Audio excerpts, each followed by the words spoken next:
பிரதோஷம் சிவன் நஞ்சுண்டதால் வந்த நேரம் நாம் செய்த தீவினைகள் யாவும் அந்த பிறை சூடனருளாலே தீரும் தோஷங்கள் நீக்கும் பிரதோஷம் சிவன் நஞ்சுண்டதால் வந்த நேரம் நாம் செய்த தீவினைகள் யாவும் அந்த பிறை சூடனருளாலே தீரும் நாரணன் விடையாக நந்தியின் கொம்பிடையில் சிவனாடும் நேரம் இது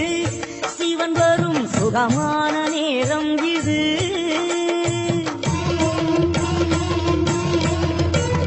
கருணாகரன் சுத்த சிவமானவன் கருணை பொழிகின்ற நேரம் இது